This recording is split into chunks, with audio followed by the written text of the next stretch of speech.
तो अब से थोड़ी देर पहले चुनाव आयोग ने गुजरात और हिमाचल प्रदेश के चुनाव की तारीखें तय कर दी है, उनका ऐलान कर दिया है। चुनाव आयोग के ऐलान के साथ ही सियासी सरगर्मी तेज हो गई है। कहने को तो चुनाव 2 राज्यों में हो रहे हैं, लेकिन इसका सीधा असर 2014 के लोकसभा चुनाव पर पड़ने जा रहा है। 2 राज्यों के चुनाव दिल्ली की सत्ता के लिए सेमीफाइनल की तरह देखे जा रहे हैं। अब सवाल यह है कि गुजरात के चुनावी मुद्दे क्या होने वाले हैं, किन मुद्दों पर लड़े जाएंगे गुजरात का ये चुनाव, और क्या दंगों पर फिर होगा दंगल या फिर इस बार विकास का एजेंडा केंद्र में होगा। आज का सबसे बड़ा सवाल यही, और इन्हीं सवालों के जवाब तलाशेंगे। हमारे खास मेहमान एज अ पैनल हमारे साथ बैठे हुए हैं। मीनाक्षी लेखी बीजेपी की लीडर है, वो हमारे साथ बनी हुई है, उनसे हम बातचीत करेंगे। मुकेश गद्दी एमपी है, गुजरात कांग्रेस के नेता हैं, जाहिर सी बात है उनसे भी हम कनेक्ट करने की कोशिश करेंगे। उर्मिलेश जी हमारे साथ स्टूडियो में बैठे हुए हैं, सीनियर जर्नलिस्ट हैं, इनसे हम पूरे के पूरे एनालिसिस लेने की कोशिश करेंगे। तो गुजरात के हक मांगने पर गोली मिलती है। कांग्रेस आला कमान ने इन्हीं तेवरों के साथ मोदी के गढ़ में चुनाव प्रचार का आज आगाज कर दिया है। मोदी का नाम लिए बगैर सोनिया ने कहा कि कांग्रेस के विरोधियों को तरक्की नहीं दिखती है, वो सिर्फ बर्बादी और अंधकार की बातें कर देश को गुमराह करते हैं। सोनिया ने कहा कि कुछ लोग सिर्फ तरक्की का तमगा लगाए घूम रहे हैं। कांग्रेस ने जितना विकास किया उतना किसी ने नहीं किया। सुनिए। उन्नति के लिए कांग्रेस ने जितना किया किसी ने नहीं किया। गुजरात आज जिस क्षेत्रों में आगे हैं, रिफाइनरी, पेट्रोकेमिकल, टेक्सटाइल जैसे तरह तरह के उद्योग, यह सब कांग्रेस के शासन में ही स्थापित हुए हैं। शायद आपसे ये बात जानबूझकर छुपाया जा रहा है कि यूपीए सरकार ने भाजपा की एनडीए सरकार से 50% ज्यादा फंड गुजरात के विकास के लिए दिए हैं। हमारे ऊपर तरह तरह के हमले होते हैं, पथराव भी होते हैं, लेकिन हमने ना पहले कभी इसकी परवाह की है, ना आगे कोई चिंता करे। क्या राज्य सरकारों की जिम्मेदारी नहीं बनती है कि वे भी अपनी भूमिका निभाए? अगर यहाँ की सरकार सचमुच लोगों को राहत देना चाहती तो वैट क्यों नहीं कम कर देती है? आप सब जानते हैं कि गुजरात में वैट सबसे अधिक है। तो सुना आपने, दंगों का किसी तरह का कोई जिक्र नहीं किया गया है। फोकस कहीं ना कहीं बदलता यहाँ कांग्रेस का नजर आ रहा है। विकास और सिर्फ विकास की बातें यहाँ पर हो रही है, और इसी पर चर्चा करने के लिए कि क्या हो सकता है गुजरात का एजेंडा, फिलहाल 2 मेहमान हमारे साथ बने हुए हैं। जैसा बताया मैंने, उर्मिलेश जी हमारे साथ बने हुए हैं, सीनियर जर्नलिस्ट है, स्टूडियो में बने हुए हैं, और संजय झा साहब भी हमारे साथ जुड़ गए, हमारा कांग्रेस.com के एडिटर है। संजय जी आपके पास आऊंगी, लेकिन सबसे पहला सवाल उर्मिलेश जी, क्या लगता है कहीं ना कहीं फोकस जो है बदला है, कांग्रेस का स्ट्रैटेजी बदली है? देखिए, गुजरात में जब भी चुनाव होता है तो ऐसा नहीं कि एक ही इशू होता है, लेकिन जो गुजरात के दंगे हैं जिनको पूरे देश ने, पूरे समाज ने और दुनिया भर में जहां भी लोग हैं जो मानवता के लिए या मानवाधिकार के लिए सोचते समझते हैं, वे सब ने कहा था कि ये कत्लेआम है एक तरह का। तो वो तो मुद्दा हमेशा बना रहेगा, इसमें कोई दो राय नहीं है। गुजरात में जब कभी चुनाव क्या, गुजरात में जब कभी कोई बड़ी बात होती है, कोई बहस होती है, कोई मुद्दा उठता है, तब भी गुजरात के दंगे हमेशा उसके केंद्र में होते हैं, इसमें कोई दो राय नहीं है। लेकिन ये बात सही है कि हर चुनाव उसी को मुख्य एजेंडा बनाकर होगा, ऐसा नहीं है, क्योंकि वक्त के साथ बहुत सारी चीजें बदलती हैं और बीजेपी भी अपना मुद्दा बदलने की कोशिश करती है, और कांग्रेस जो मुख्य अपोजिशन पार्टी वहां है, क्योंकि बेसिकली गुजरात जो है एक आज के जमाने में, पहले तो बीच में चेंज हुआ था थोड़ा, लेकिन आज के जमाने में 2 दलीय वहां पर राजनीति है। तो कुल मिलाकर कांग्रेस भी कोशिश कर रही है कि मोदी जी को, नरेंद्र मोदी जो मुख्यमंत्री हैं, उनको भी बहुत सारे सवालों के बीच ले जाकर घेरा जाए। तो कुल मिलाकर मुझे जो लग रहा है कि गुजरात का चुनाव कमोबेश जो लोकप्रियता मोदी की है और अलोकप्रियता कांग्रेस की निगाह से है, उन सबके बीच का चुनाव होगा। क्या होगा उसका परिणाम अभी ये तो बहुत जल्दबाजी है, लेकिन अभी अगर देखा जाए एक सरसरी नजर से तो गुजरात में मोदी जो है एक ताकत के रूप में मौजूद है, इसमें कोई दो राय नहीं। एक ताकत के रूप में मौजूद है। संजय जी, आपके पास आऊंगी। इस ताकत के साथ या उससे लड़ाई करने के लिए किस तरीके का लीडर यहाँ पर, क्योंकि सबसे बड़ा तो सवाल यही है कि फिलहाल कांग्रेस के पास गुजरात में लीडर के तौर पर, एक फेस के तौर पर सिर्फ और सिर्फ अगर कोई नजर आते हैं तो 2-3 नाम है। बैंकरप्सी साफ तौर पर छाई हुई है। नहीं, बिल्कुल नहीं। देखिए, आज तक दुनिया में बहुत बड़ी कोशिश की गई है कि मोदी जी अपने पीआर मशीनरी को लेके लोगों को गुमराह करें और बेबुनियाद बात को सच बनाने की कोशिश कर रहे हैं। जहां तक उनका गुजरात 2002 में जो भी हुआ था उसके बारे में तो अब दुनिया जानती है। माया कोडनानी और जब बाबू बजरंगी का जब अरेस्ट हुआ है, गिरफ्तारी के बाद, तो लोग समझते हैं, जानते हैं कि शायद मोदी पर खुद डायरेक्टली उन पर अभी तक कोई गिरफ्तारी का वारंट नहीं आया हो, लेकिन ये किसी का ये कहना कि उनको मालूम नहीं था कि गुजरात में क्या हुआ था 2002 में, वो तो बिल्कुल गलत ही होगा।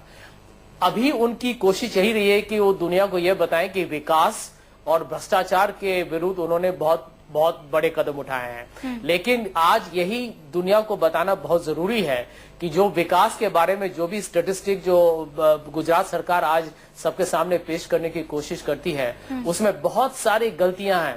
एक तो सबसे बड़ा बात है कि गुजरात में गरीबी बढ़ी है। वहां पर आपने देखा होगा कि बच्चे जो हैं, औरत, उनकी मैलनरिशमेंट में उनकी हालत और भी संजय जी, और यही वजह है कि अपना फोकस शिफ्ट करती आज कांग्रेस नजर आ रही है। स्ट्रैटेजी में बदलाव नजर आ रहा है। आज विकास की बात की जा रही है, डेवलपमेंट की बात की जा रही है। हम 50 साल तक रहे हैं, सिर्फ 10 साल मोदी यहाँ पर रहे हैं और अब वो सिर्फ फसल काटने का काम कर रहे हैं। कुछ ऐसे यहाँ पर बातें सोनिया गांधी ने 20 मिनट में किसी तरह का कोई जिक्र दंगों का नहीं किया है। फोकस शिफ्ट, और कहीं ना कहीं उन्हीं के अखाड़े से निकालकर मोदी को लड़ने की कोशिश कांग्रेस करती नजर आ रही है। देखिए, ये सही, मुझे तो लगता है कि सही तरीका है, क्योंकि मोदी हमेशा चाहते हैं कि हर चीज में वो पोलराइज्ड वोटर्स हो तो वो उसका फायदा उठाते हैं। उनको वो उनका वही हमेशा से उनका एक स्ट्रैटेजी, रणनीति जो रहा है वो वही रहा है। लेकिन अभी जो बड़ा एक जो भंडाफोड़ जो करना बहुत जरूरी है, वो ये है कि इन्होंने एक वातावरण कहा है कि जैसे आपने पढ़ा होगा कि वो चीन गए, वहां उन्होंने कहा कि भारत में जो सबसे प्रथम स्थिति अर्थव्यवस्था में या प्रगति में गुजरात का रहा है। ये सब बिल्कुल गलत बात है। आप यदि देखेंगे तो जीडीपी या इलेक्ट्रिफिकेशन ऑफ विलेजेस या जो भी सरदार सरोवर जो डैम जो हुआ है, ये सब काम पहले हुआ था। गुजरात में कम से कम 80 से 85% गांव में रोड का जो भी निर्माण हुआ था, वो सब कांग्रेस के सरकार के यही वजह है कि पूरे आंकड़ों के साथ, पूरे बैकअप के साथ कांग्रेस जो है अब इन चीजों को आगे रख रही है। आपके पास लौटूंगी मैं, हमारे साथ उर्मिलेश जी भी बने हुए, लेकिन उर्मिलेश जी से समझने की कोशिश करूंगी। ये बहुत ज्यादा दिलचस्प होने वाला है, क्योंकि पहली बार ऐसा होगा कि गुजरात में तो चुनाव लड़ेंगे नरेंद्र मोदी, लेकिन उसकी जो राह है, उसका जो रास्ता है, वो केंद्र की तरफ जाता नजर आ रहा होगा। यानी कुल मिलाकर पूरी ताकत डालनी होगी। नेचुरली देखिए, नरेंद्र मोदी के लिए या बीजेपी के लिए गुजरात में अपने को फिर से सत्ता में वापस लाने के लिए उनको किसके खिलाफ लड़ना है? कांग्रेस से कहना है कि कांग्रेस भी तुम इस काबिल नहीं हो कि सत्ता में आओ, हम बेहतर हैं, जनता को ये बताना है। तो वो नेचुरली केंद्र की जो सरकार है, जो कांग्रेस लेड गवर्नमेंट है, उसको दिखाएंगे। और जो इस सरकार के केंद्र सरकार के जो बहुत सारे फैसले हैं जिनकी वजह से बहुत सारी महंगाई बढ़ी है और बहुत सारी समस्याएं बढ़ी हैं, तो जाहिर है उनको वो हाईलाइट करना चाहेंगे। वो गुजरात प्रदेश कांग्रेस के नेताओं के बारे में बात चर्चा नहीं करेंगे, क्योंकि वो तो विपक्ष में है, वो तो बहुत दिनों से विपक्ष में है। उनको अगर बताना है कि हम कैसे बेहतर गुजरात के लिए अभी भी हैं, तो वो ये बताएंगे कि साहब केंद्र में जो कांग्रेस लेड गवर्नमेंट है उसकी ये कमियां हैं, पूरा देश भुगत रहा है, गुजरात भी भुगत रहा है, वगैरह वगैरह। तो ये मुद्दा निश्चित रूप से मोदी के लिए अपनी उपलब्धियों का बखान वो करेंगे, जैसा हर नेता करता है, हर सरकार करती है, और दूसरा वो ये बताना चाहेंगे कि कांग्रेस जो है वो गुजरात के लिए क्यों बेहतर नहीं है। तो ये मुद्दा कुल मिलाकर उनका रहेगा। जहां तक कांग्रेस का सवाल है, कांग्रेस अपने डेवलपमेंटल स्ट्रेटेजी को लेकर उनका ये कहना है कि हम नए विकास की एक नई सोच लेकर वहां चुनाव में जा रहे हैं। जैसे उन्होंने कहा है कि हम जो बेघर लोग हैं उनको हम बड़े पैमाने पर मकान देंगे वगैरह वगैरह, इस तरह की बहुत सारी योजनाएं लेकर चल रहे हैं। लेकिन अभी तो आज चुनाव की घोषणा हुई है, अब देखिए कि कौन मुद्दा कितना क्लिक करता है। माया कोडनानी से लेकर बहुत सारे इश्यूज हैं वहां, कौन पार्टी किस तरह उसको आगे ले जाती है या नहीं ले जाती है, क्या बनता है, ये कुल मिलाकर अगले 2 सप्ताहों में 3 सप्ताहों में चीजें क्लियर होंगी। लेकिन एक बड़ा सवाल यहाँ पर यह भी खड़ा होता है कि नरेंद्र मोदी से आपको गुजरात में उनके गढ़ में जाकर लड़ाई करनी है। ऐसे में बार बार सवाल यही उठ के आ रहा है कि आपके पास वो चेहरा नहीं है, वो फेस नहीं है। कांग्रेस के पास बैंकरप्सी है, शंकर सिंह वाघेला ले लीजिए, अर्जुन मोडवालिया आप ले लीजिए, या फिर शक्ति सिंह आप ले लीजिए। अब इनके अलावा कोई और ऐसा चेहरा नहीं है जो ताकतवर नहीं। लेकिन ये जो नेता है जिनका आपने नाम लिया, शंकर सिंह वाघेला तो काफी बुजुर्ग हो गए हैं, नाराज भी थोड़ा बहुत होंगे हमको लगता है। लेकिन मैं नहीं जानता, लेकिन और जो प्रदेश के नेता हैं काफी एक्टिव हैं वहां प्रदेश कांग्रेस में। अब हो सकता है दिल्ली के लोग उनको न जानते हो, लेकिन गुजरात में तो वो अपने तय काफी काम कर रहे हैं। प्रदेश कांग्रेस के जो अध्यक्ष हैं वहां पर वो भी काफी एक्टिव हैं, ऐसा नहीं है। तो कुल मिलाकर गुजरात के स्तर पर वो एक्टिव है। लेकिन मोदी जिस तरह का उनकी एक शख्सियत है, कंट्रोवर्सी से घिरा एक चेहरा, बहुत सारे उनके निगेटिव, कुछ पॉजिटिव भी, जाहिर है उन पॉजिटिव के बल पर वो अपने को अगर गुजरात की जनता उनको चुन रही है 2 बार से लगातार, तो कुछ तो पॉजिटिव देखती होगी उनके अंदर। लेकिन हर आदमी के अंदर पॉजिटिव निगेटिव है, निगेटिव कितना खतरनाक है ये भी देखना होगा। तो गुजरात के लोग भले मतदाताओं को मैं दोषी नहीं ठहराता, लेकिन बहुत सारी ऐसी चीजें हैं मोदी में जो एक बड़े विवादों को जन्म देती हैं राजनीति में, और जाहिर है वो गुजरात का दंगा है। अब देखना यह है कि गुजरात के जो स्थानीय कांग्रेस नेता हैं वो किस तरह की स्ट्रेटेजी बनाते हैं कि वो मोबिलाइज कर सकें सारे लोगों को, उन लोगों को जो मोदी से नाराज हैं। क्योंकि अभी केशुभाई पटेल, उन्होंने भी सौराष्ट्र के कुछ हलकों में उनका आधार है, लेकिन केशुभाई पटेल एक ऐसी ताकत नहीं है आज की तारीख में जो मोदी से इस तरह मुकाबला कर सकें कि वो एक पैरेलल बड़ी ताकत हो जाए। वो हो सकता है मोदी के वोटों में, मोदी के आधार में कुछ सेंधमारी करेंगे और सौराष्ट्र के कुछ इलाकों में करेंगे जरूर, मुझे ऐसा लगता है। लेकिन जो गुजरात का जो और इलाका है, खासकर जो मध्य गुजरात है, दक्षिण, तमाम इलाकों में, उत्तर में, हर जगह बीजेपी की स्थिति पहले से मजबूत रही है। उसमें आरएसएस का स्ट्रांग आधार रहा है। कांग्रेस ने पिछले 2-3 अगर दशकों में देखा जाए तो उस तरह का सांगठनिक काम नहीं किया जिस तरह का काम आरएसएस ने पहले उन राज्यों में किया। और कहीं ना कहीं इसका नुकसान आपको लगता है संजय झा कांग्रेस को हो सकता है? देखिए, मैं समझता हूं कि कांग्रेस इस बार बहुत ही जोरदार और बहुत ही अहम भूमिका निभाने वाली है इस इलेक्शन में। इस चुनाव में आप यदि नरेंद्र मोदी का व्यवहार देखेंगे तो जिस तरीके के व्यक्तिगत आरोप वो लोगों पर लगा रहे हैं, उनका कैंपेन मुझे लगता है कि इस बार जो कहते हैं डेस्परेट कैंपेन लग रहा है, क्योंकि वो जानते हैं कि इस बार 2002 में जो भी कांड हुआ, जो भी हादसा हुआ, उसके बाद वो तो अब इतिहास में है, वो तो हमेशा उसके बारे में चर्चा होती है। आप यही सोचिए कितनी शर्म की बात है कि आज यदि सुप्रीम कोर्ट वहां के केसेस बीच में रोकना चाहूंगी, हमारे साथ कुछ और मेहमान जुड़ गए हैं, जुड़ गए हैं, जरा उनको भी हम इंट्रोड्यूस करा दें। मीनाक्षी लेखी जी हमारे साथ जुड़ गई हैं, बीजेपी की नेता हैं। हमारे साथ मुकेश गढ़वी साहब कांग्रेस गुजरात से हमारे साथ जुड़ गए हैं, अहमदाबाद से, उनसे भी हम बातचीत करेंगे। मीनाक्षी जी आपके पास, अच्छा आपके पास आऊं उससे पहले मुकेश जी, क्या लगता है इस बार ये जो चुनाव है, यही कहना है कि चुनाव भले ही मोदी जो है गुजरात में लड़ने वाले हैं, लेकिन नजर जो है वो सिर्फ और सिर्फ केंद्र की तरफ है, सेंटर की तरफ है, और यहाँ कांग्रेस की अगर बात करें तो चीजें, फोकस साफ बदलता नजर आ रहा है। दंगों का दंगल इस बार नहीं, सिर्फ विकास ही मुद्दा।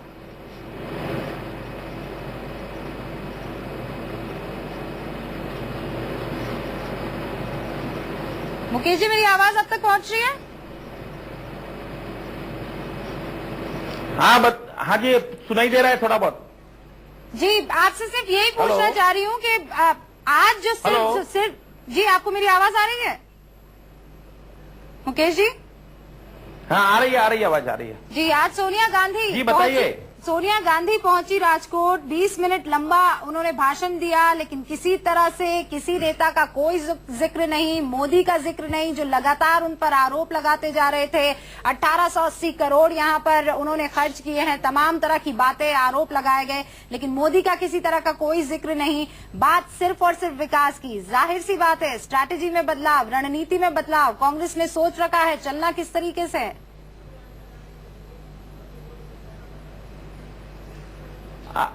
देखिए, इसमें ऐसा है। हेलो जी जी, आप बोलिए, सुन रहे हैं हम कि आपको। गुजरात एक छोटा सा स्टेट, गुजरात छोटा सा स्टेट है। इसके मुख्यमंत्री को कोई यूपीए की चेयरपर्सन नाम ले, वो मेरे हिसाब से ठीक नहीं है। गुजरात को तो सिर्फ विकास की, कांग्रेस को विकास की बात करनी है। जो यूपीए के शासन में जो गुजरात को बेनिफिट मिला है, उसी बात को हमें लोगों के बीच ले जाना है आने वाले चुनाव में। जी, तो सिर्फ और सिर्फ विकास का मुद्दा इस बार रहने वाला है, इससे जरा भी फोकस शिफ्ट नहीं होने वाला है। अक्सर हर चुनाव से पहले दंगों का जिक्र जरूर किया जाता था कांग्रेस की तरफ से, लेकिन इस बार ये देखने को नहीं मिल रहा है। नहीं, हम ये चाहते हैं कि जो ये गुजरात अभी गलत बोल रहा है, गुजरात की सरकार जो गलत बोल के लोगों के मानस को डाइवर्ट करना चाहती है, उसको हम सही दिशा में लाके, सही बात जो है कि भारत सरकार यूपीए के शासन में गुजरात को कितना विकास के लिए पैसा दिया है, वही बात हमें उनको बतानी है। मीनाक्षी जी, ये आपके लिए किसी न किसी तरीके से बुरी खबर हो सकती है, बीजेपी के लिए भी और मोदी के लिए भी, कि इस बार इसको मुद्दा नहीं, दंगों को मुद्दा नहीं बनाया जाएगा, जिसको अक्सर कहीं ना कहीं फेवरेबल सिचुएशन में लाती और इसका फायदा बीजेपी को मिलता ही था। इस बार सिर्फ विकास एक मुद्दा। देखिए, विकास जो है वो मुद्दा पिछले 2 चुनावों से भाजपा का रहा है, ना कि कांग्रेस का। कांग्रेस ने हमेशा से झूठ और अफवाहें फैलाई हैं और वो पूरे देश के सामने आ चुकी हैं। जब उनके वो पैतरे नहीं चले और आज के समय में जब कांग्रेस के पास छुपाने को बहुत कुछ है, तब वो विकास की बात कर रहे हैं ताकि उनको जवाब नहीं करनी पड़े। जिस प्रकार के जवाब की आशा थी सोनिया गांधी से, वो आज तक नहीं मिली। ऑलरेडी साजिश थी, भाई साहब, मैंने आपकी बात हासिल करे। मैं साजिश तो हम आपको समझा रहे हैं, साजिश तो हम आपको समझा रहे हैं कि गोधरा कांड में साजिश आप लोगों की है, जो आपके दिल में पड़ा है वो मुंह पे आ रहा है अभी, क्योंकि आपके मुखौटे हैं ऑलवेज। मेरे दिल का जो है वो मेरे मुंह पे आ रहा है, लेकिन तीखों का ऐलान हो चुका है। गुजरात सबकी नजर उस पर टिकी हुई है। अब गुजरात में किस तरीके के एजेंडे को लेकर आगे आएंगे, क्या दंगों का दंगल चलेगा या फिर विकास मुद्दा होगा, इसी पर आज हम बहस कर रहे हैं। खास मेहमानों का पैनल हमारे साथ बना हुआ है। मीनाक्षी लेखी हमारे साथ थोड़ी देर से जुड़ी है, इसीलिए सीधा आपका रुख करना चाहूंगी। मीनाक्षी जी, अभी एजेंडा कांग्रेस का तो लगभग समझ में आ रहा है, दंगों से किनारा, विकास की बात कर रहे हैं, लेकिन किस तरीके से बीजेपी जो है और खासकर मोदी जो है इस चीज को आगे ले जाएंगे, क्योंकि जो पहली फुलझड़ी उन्होंने छोड़ने की कोशिश की, 1880 करोड़ खर्च हुए हैं सोनिया गांधी के बाहर घूमने फिरने में, वो खुद साबित हुई है। ऐसे में अब क्या लगता है आपको? पहली बात तो ये, तो माफी मांगेंगे कि नहीं मांगेंगे, उन्होंने कहा था, और दूसरा ये कि आप किस तरीके से आगे ले जाएंगे इस एजेंडे को? देखिए, वो फूलझड़ी जो है वो कुछ साबित नहीं हुई है, क्योंकि वो फूलझड़ी लोगों के मन में आग लगा चुकी है, और ऐसी आग जो कि सबसे पहले कांग्रेस ने लगाई है इस देश में। भ्रष्टाचार का मुद्दा जो है देश के सामने सबसे ज्यादा सामने आ रहा है और उजागर हुआ है, और उसमें ये बात स्पष्ट हुई है कि विचारधारा हर हमेशा भाजपा में रही है, केंद्र में हो या राज्य में हो, वो आग लगाने की विचारधारा हर हमेशा भाजपा में रही है, देश भर में हो। Just tell him to shut up and start listening, otherwise I will discontinue. Mukesh ji, एक बार सुन लीजिए क्या कहना चाह रही है मीनाक्षी जी, आपसे भी रिएक्शन लूंगी। जी मीनाक्षी, तब जवाब दें। मीनाक्षी जी, कहिए अपनी बात। आप शटअप कहने की बात मेहरबानी करके मत करिएगा, हम भी हिंदुस्तान के नागरिक हैं। तो आप बोलना बंद कर दीजिए। मेरे को, मैं आपके हिंदुस्तानियत पे ही शक है मुझे, क्योंकि मुझे लगता है वक्त की कमी है, हम मुद्दे से भटक रहे। मीनाक्षी जी, आपका 30 सेकंड में मैं रिएक्शन चाहूंगी। गुस्सा मत होइए, क्योंकि हारने वाला हर हमेशा गुस्सा जल्दी हो जाता है। आप गुस्सा मत होइएगा, हारने वाला हर हमेशा गुस्सा बहुत जल्दी हो जाता है। आपको मालूम है आपके खिलाफ आप दोनों को बीच में रोकना चाहूंगी। संजय जी, लास्ट कमेंट आपसे चाहूंगी, क्या लगता है आपको इस बार किस तरीके का एजेंडा आपको नजर आ रहा है? गुजरात के चुनावी एजेंडे की हम बात कर रहे हैं यहाँ पर, फाइनल कमेंट आपसे चाहूंगी। संजय जी लास्ट कमेंट नहीं देंगे क्योंकि ये देखिए, मैं इतना ही कहना चाहूंगा कि नरेंद्र मोदी ने 2 मुद्दों को लेके यहाँ पर चुनाव प्रचार शुरू किया है। एक विकास, जिसके बारे में जो आंकड़े यदि आप सही तरीके से देखेंगे तो बिल्कुल गलत है। एक झूठा एक अफवाह उन्होंने फैलाया है कि गुजरात सबसे बहुत प्रगति किया है, ये गलत बात है और यही कांग्रेस पार्टी सिद्ध करने की कोशिश कर रही है। और दूसरी बात, जहां तक भ्रष्टाचार का सवाल है, कैग का 26,000 करोड़ का रिपोर्ट है और भी बहुत बड़ी कॉर्पोरेट कंपनीज को उन्होंने लैंड जो है बहुत चीप दाम पे दिया हुआ है। मिलाकर ये कहा जा सकता है कि 20 तारीख को किस्मत का फैसला होने वाला है, कांग्रेस या बीजेपी, लेकिन यहीं से दिख रहा है, यहीं से दिख रहा है। गुजरात के लोग अच्छी तरह समझते हैं। बाकी कमी है संजय जी, यहीं से दिख रहा है कि किस तरीके से अब ये एजेंडा तय होता नजर आ रहा है।